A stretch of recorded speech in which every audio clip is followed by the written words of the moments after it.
ഒന്നും പറയണ്ട. ദേ അടുത്ത കടലിടുക്ക്, ജിബ്രാൾട്ടർ കടലിടുക്ക്. എൻ്റെ ദൈവമേ, ഈ ലോകത്തെ സകല കടലിടുക്കിലും പ്രശ്നമാണ്. ഹോർമുസ് കടലിടുക്കിൽ അടി, ബാബൽ മന്ദേബ് ആ അടി ഞാൻ ഇടയ്ക്ക് നിങ്ങളോടൊന്ന് പറഞ്ഞിരുന്നു. ഇപ്പോൾ ദേ ജിബ്രാൾട്ടറിലാണ്. ജിബ്രാൾട്ടർ കടലിടുക്ക് എന്ന് പറഞ്ഞു കഴിഞ്ഞാൽ ആഫ്രിക്കയും യൂറോപ്പും തമ്മിൽ വേർതിരിക്കുന്ന ഒരു കടലിടുക്കാണ് ജിബ്രാൾട്ടർ. ജിബ്രാൾട്ടറിൻ്റെ ആഫ്രിക്കയുടെ വടക്കേ അറ്റത്ത് മൊറോക്കോ കഴിഞ്ഞാൽ ജിബ്രാൾട്ടർ കടലിടുക്ക്, അതിനും വടക്ക് സ്പെയിൻ, പിന്നെ അങ്ങോട്ട് യൂറോപ്പ് തുടങ്ങുകയാണ്. സ്പെയിൻ, ഇറ്റലി, ജർമ്മനി, ഫ്രാൻസ്, അങ്ങനെ. ശരിക്കും പറഞ്ഞാൽ നമ്മുടെ ഫോർട്ട് കൊച്ചി പൊഴി പോലെ വിചാരിച്ചാൽ മതി. ഫോർട്ട് കൊച്ചി അഴിമുഖമുണ്ടല്ലോ. തെക്കോട്ടുള്ളത് ആഫ്രിക്ക, വടക്കോട്ടുള്ളത് യൂറോപ്പ്. ഇത്രയേ ഉള്ളൂ സംഭവം. അപ്പോൾ തെക്കോട്ടുള്ള ഈ ഫോർട്ട് കൊച്ചി മുതൽ അങ്ങോട്ട് തെക്കോട്ട് പോകുന്ന ഈ ആഫ്രിക്കയിൽ ആദ്യത്തെ ഫോർട്ട് കൊച്ചി മട്ടാഞ്ചേരിയൊക്കെ ചേർന്നതാണ് മൊറോക്കോ. ഈ മൊറോക്കോയ്ക്കുള്ളിൽ 2 സ്ഥലം ഇട്ടാവട്ടത്തിൽ സ്പെയിനിൻ്റേതായിട്ടുണ്ട്. കടലിനോട് അഥവാ കായലിനോട് ചേർന്നും, നമ്മുടെ ഫോർട്ട് കൊച്ചി കടലിനോട് ചേർന്നും മട്ടാഞ്ചേരി കായലിനോട് ചേർന്നും ഉള്ളതാണല്ലോ. ഫോർട്ട് കൊച്ചി ഏതാ മട്ടാഞ്ചേരി ഏതാന്നൊക്കെ എന്നോട് ചോദിച്ചാൽ അങ്ങനെ കൃത്യമായിട്ട് വരയൊന്നുമില്ല അതിന്. ഒരു കാല് വെച്ചാൽ ഫോർട്ട് കൊച്ചിയായി, കിഴക്കോട്ട് കാല് വെച്ചാൽ മട്ടാഞ്ചേരിയായി. ഇങ്ങനെയാണ് കിടപ്പ്. നമ്മുടെ എല്ലാ നാടും അങ്ങനെയാണല്ലോ, കൃത്യം വരെയും കുറിയൊന്നുമില്ല. അപ്പോൾ അങ്ങനെ ഈ ആഫ്രിക്കയിൽ മൊറോക്കോയിൽ 2 സ്ഥലങ്ങൾ വെള്ളത്തോട് ചേർന്ന് സ്പെയിനിൻ്റേതായിട്ട് ഉണ്ട്. അപ്പോൾ സ്പെയിനാണ് അവിടെ ഭരണം. മൊറോക്കോയും സ്പെയിനും തമ്മിൽ ഈ 2 സ്ഥലങ്ങളെ ചൊല്ലി വഴക്കും പരിപാടിയൊക്കെ ഇടയ്ക്കിടയ്ക്കുണ്ട്. ഏതായാലും സ്പെയിൻ വേലിയൊക്കെ കെട്ടി, വലിയ 30 മീറ്ററിൽ ഇരുമ്പ് കൊണ്ട് വേലിയൊക്കെ കെട്ടി, ഒരു 8 കിലോമീറ്റർ നീളത്തിൽ, വലിയ വീതിയൊന്നുമില്ല. ഈ 2 സ്ഥലങ്ങൾ അവരുടേതാണെന്ന് പറഞ്ഞിട്ട് അവരവിടെ പട്ടാളം പോലീസൊക്കെ നിൽപ്പുണ്ട്. ചെറിയൊരു പട്ടണമൊക്കെയാണ്. മൊറോക്കോയിൽ നിന്ന് ആൾക്കാർ വന്ന് ഐഡൻറ്റിറ്റി കാർഡൊക്കെ കാണിച്ചിട്ട് ജോലിയൊക്കെ ചെയ്ത് സന്ധ്യയാകുമ്പോൾ കൂലിയും മേടിച്ച് തൂമ്പായം തോളത്ത് വെച്ചുകൊണ്ട് തിരിച്ച് മൊറോക്കോയിലേക്ക് പൊക്കോളണം. ഇതാണ് ചട്ടം. അപ്പോൾ ഇങ്ങനെയൊക്കെ നടന്നു വരവേ സ്പെയിനിലെ സുപ്രീം കോടതി കഴിഞ്ഞ മാസം, നമ്മുടെ കോടതിയേക്കാൾ വലിയ കോടതിയാണ് അവിടുത്തെ സുപ്രീം കോടതി പറഞ്ഞു, ഈ പറഞ്ഞ 2 സ്ഥലങ്ങളുണ്ടല്ലോ, അതിലൊരു സ്ഥലത്തിൻ്റെ പേര് സീറ്റ എന്നാണ്. സീറ്റ എന്നാണോ അത് വായിക്കേണ്ടത് എനിക്കറിഞ്ഞുകൂടാ. CEUTA ഇതാണ് അതിൻ്റെ സ്പെല്ലിംഗ്. ഇതെങ്ങനെ വേണമെങ്കിൽ നിങ്ങൾ വായിച്ചു. അപ്പം ഞാൻ സീറ്റ എന്ന് വായിക്കുന്നു. അൽ ജസീറ ചാനൽ സീറ്റ എന്നാണ് വായിക്കുന്നത്. അതുകൊണ്ടാണ് ഞാൻ ഈ കാര്യങ്ങളൊക്കെ മനസ്സിലാക്കുന്നത് അൽ ജസീറ ചാനലിൽ നിന്നാണ്. ഈ മനോരമ, മാതൃഭൂമി, ഏഷ്യാനെറ്റ് പോലെയല്ല. അൽ ജസീറ സത്യം, നല്ല കിണ്ണം കാച്ചിയ സത്യം കൃത്യമായിട്ട് വിളമ്പും. അതുകൊണ്ട് ഞാൻ അൽ ജസീറയെ കാണുള്ളൂ. ബാക്കിയുള്ളതൊക്കെ ചുമ്മാ നോക്കും. ഇവിടുത്തെ ഈ ചോട്ടാ പൊളിറ്റിക്സ് ഒക്കെ ഉണ്ടല്ലോ, നമ്മുടെ വെള്ളപ്പൊക്കം, മറ്റേ VD സതീശൻ, ഇതൊക്കെ അവിടെ നോക്കും. പോട്ടെ എന്ന് വിചാരിച്ചു. അൽ ജസീറ തീർത്ത് നോക്കും. അപ്പോൾ അൽ ജസീറക്കാർ സീറ്റ എന്ന് വിളിക്കുന്ന ഈ സ്ഥലത്തേക്ക് ആളുകൾ കടലിൽ കൂടെയും വേലി ചാടിയും വേലി നൂണ്ടും വേലി പൊളിച്ചും ഇങ്ങനെയൊക്കെ നുഴഞ്ഞു കയറും. മൊറോക്കോയിൽ അത്ര തൃപ്തിയില്ല എന്ന് തോന്നുന്നവർ സ്പെയിനിലേക്ക് ചാടാനായിട്ട് വേലി നൂണ്ടൊക്കെ പോയി പുറമൊക്കെ കീറി പൊളിയും. പക്ഷേ എന്നാലും അപ്പുറത്തേക്ക് കടന്ന് എന്തെങ്കിലും പരിപ്പോടോ ഉഴുന്നോടോ എന്തെങ്കിലും കിട്ടുന്നത് കിട്ടിക്കോട്ടെ, വല്ല തൂമ്പാപ്പണിയൊക്കെ ചെയ്ത് ഞാനിവിടെ ജീവിച്ചോളാം ചേട്ടാ എന്ന് പറഞ്ഞാൽ സ്പെയിൻകാർ സമ്മതിക്കില്ല. ഇവനെയൊക്കെ കൈയോടെ പിടിച്ചിട്ട് കടലാസ് എവിടെ എന്നൊക്കെ ചോദിച്ചിട്ട് തിരിച്ച് മൊറോക്കോയിലേക്ക് വിടും.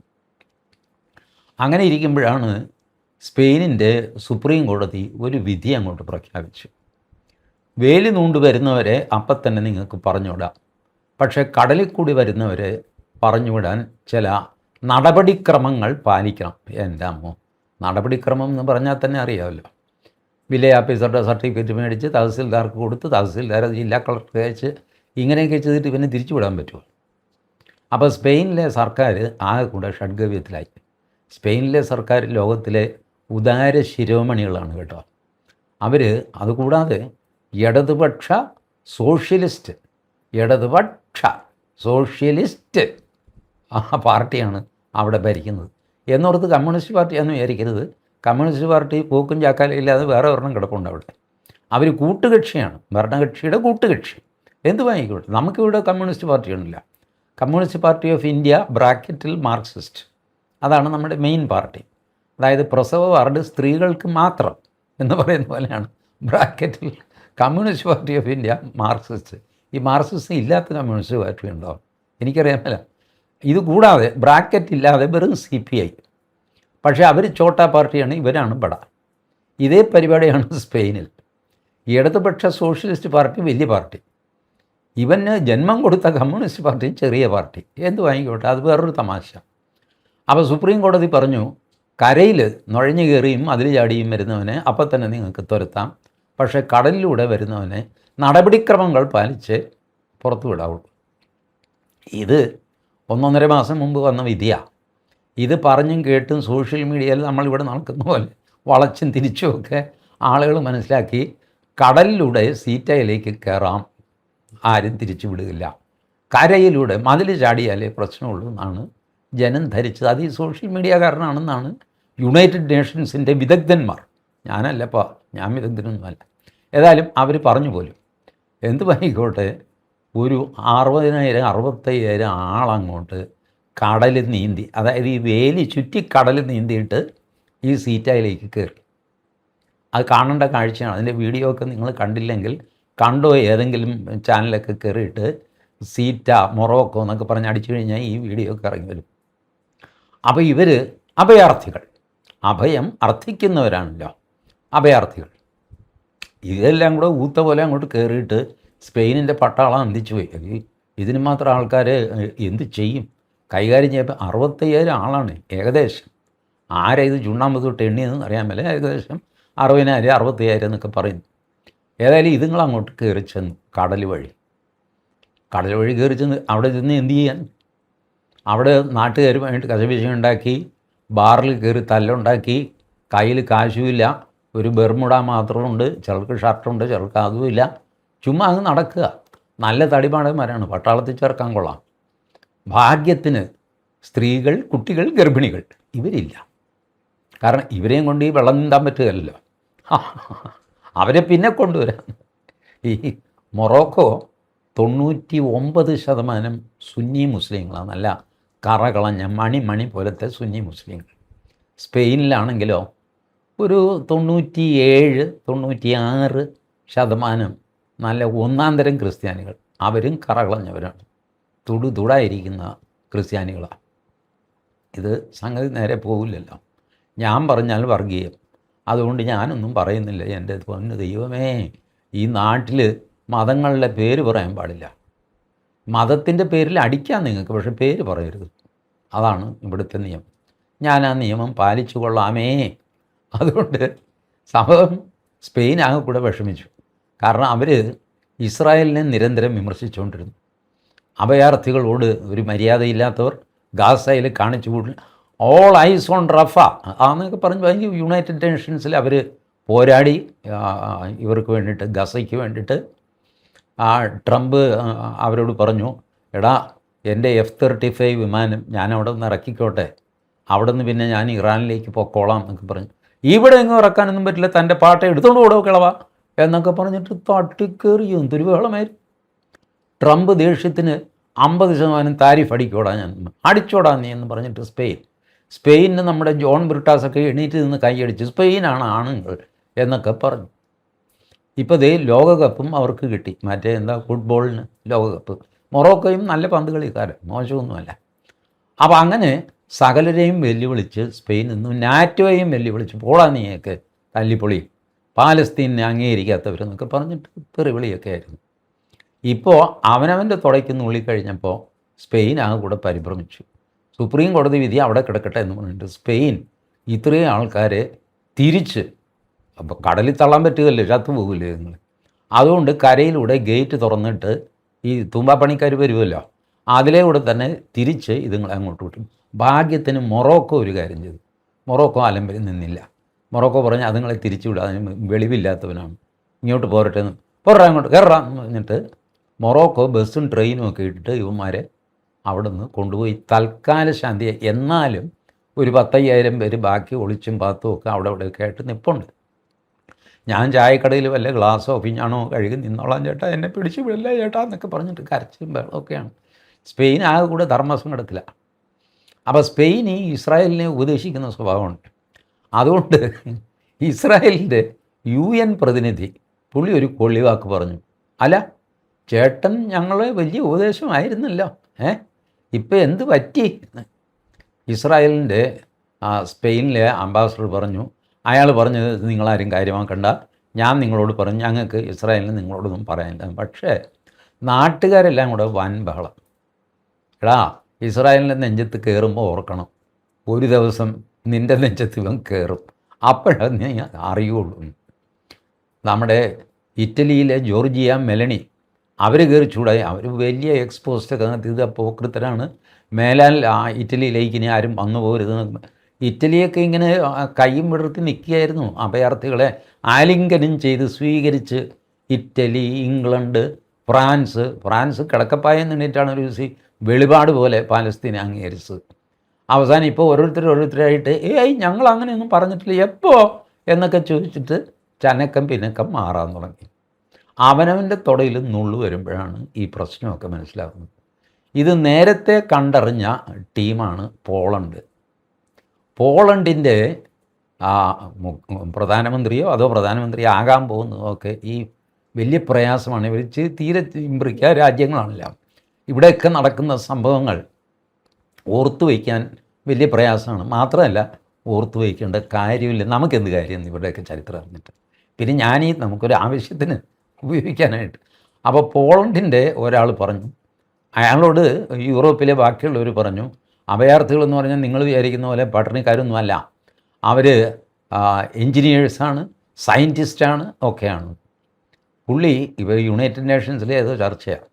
പുള്ളി എണീറ്റ് തൊഴുതുകൊണ്ട് പറഞ്ഞു, എൻ്റെ നാട്ടിൽ അത്യാവശ്യം എൻജിനീയറും സയൻറ്റിസ്റ്റും ഒക്കെ ഉണ്ട്, ഞങ്ങളിനി കൂടുതൽ എൻജിനീയറെയും സയൻറ്റിസ്റ്റിനെയും എടുക്കുന്നില്ല, അതുകൊണ്ട് നിങ്ങൾക്ക് നന്ദി, ഞങ്ങൾ വാതിലടച്ചിട്ടിരിക്കുകയാണ്, ഒരുത്തനും അങ്ങോട്ട് കയറണ്ടെന്ന് പറഞ്ഞു. പോളണ്ട് ജീവനും കൊണ്ട് പിടിച്ചു. അതുകൊണ്ട് പോളണ്ടിൽ ഇപ്പോഴും മനസ്സമാധാനമുണ്ട്. ഈ പോളണ്ടിൽ മലയാളികളൊക്കെ പോയിട്ടുണ്ട്, അവർക്കതിന് കുഴപ്പമൊന്നുമില്ല. പക്ഷേ ഈ ടീമുണ്ടല്ലോ, മതേതര ടീം, അത് കുഴപ്പമാണെന്ന് അവർക്കറിയാം. അതുകൊണ്ട് അവരെ കയറ്റുകയില്ല. ഇത് അങ്ങനെ ചെയ്താണ് പോളണ്ട് ജീവനോടെ ഇരിക്കുന്നത്. ബാക്കിയുള്ളവർ ഇപ്പോൾ ഓരോന്നായിട്ട് വില കൊടുക്കാൻ തുടങ്ങി. ഒരു കാർട്ടൂണും ഇറങ്ങി. നെതന്യാഹു ഇങ്ങനെ വലിയ വാ പൊളിച്ച് നിൽക്കുന്നു. ആ വായ്ക്കകത്തുനിന്ന് മൊറോക്കോക്കാർ ഒരുപാട് പേര് ചാടി ഇറങ്ങുന്നു സ്പെയിനിലേക്ക്. എൻ്റെ പൊന്നെ, എന്താ ബഹളമെന്നറിയാമോ? അന്താരാഷ്ട്ര സമൂഹം, അങ്ങനൊരു സമൂഹമുണ്ട്, നിങ്ങൾക്കറിയാമോ? ഞാനത് കണ്ടിട്ടൊന്നുമില്ല, എന്നാലും ഇടയ്ക്കിടയ്ക്ക് TV ചർച്ചയിലൊക്കെ ഇങ്ങനെ കേൾക്കാം. അന്താരാഷ്ട്ര സമൂഹം എന്ത് വിചാരിക്കും? ഒരു തവണ ഞാൻ ചോദിച്ചു, ഏതാണ് ഇപ്പം ഈ അന്താരാഷ്ട്ര സമൂഹം? ആ ചോദിച്ചത് എനിക്ക് ഓർമ്മയുണ്ട്. പിന്നെ ആ ചാനലിൻ്റെ പടി ഞാൻ കടന്നിട്ടില്ല. എന്നെ പടിയടച്ച് പുറത്താക്കി. അന്താരാഷ്ട്ര സമൂഹത്തെ ചോദ്യം ചെയ്യും. ഞാൻ ഇന്ന് വരെ കണ്ടിട്ടില്ല അന്താരാഷ്ട്ര സമൂഹം.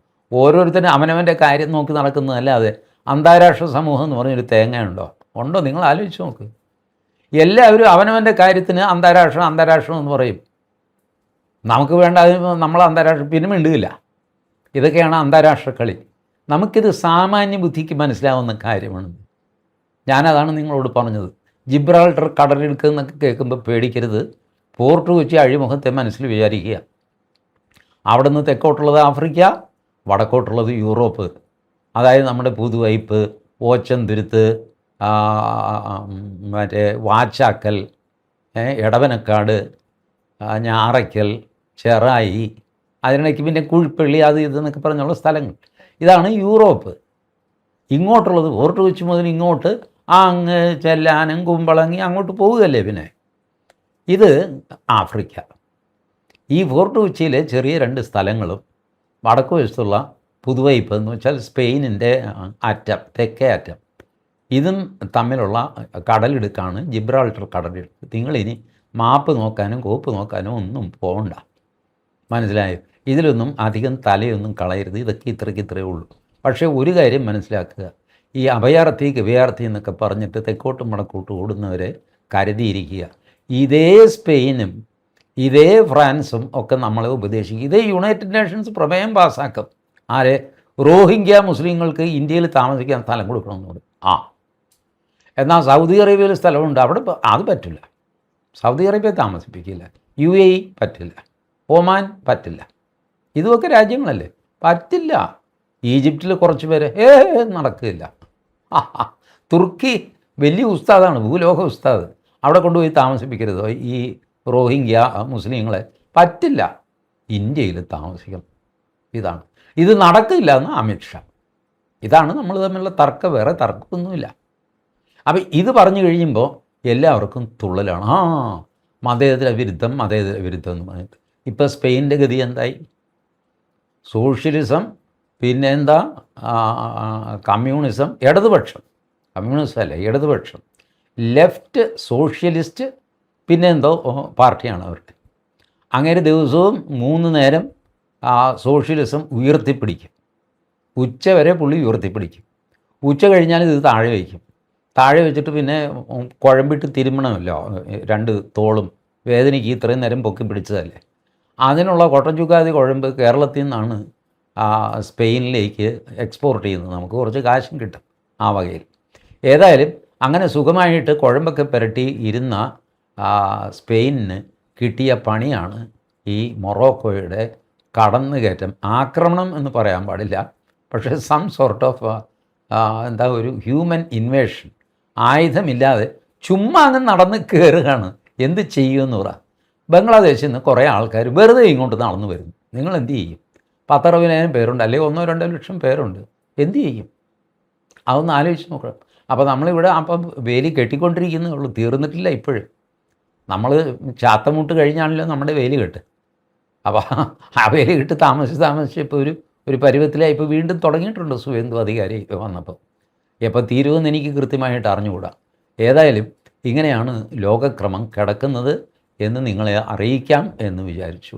Thank you.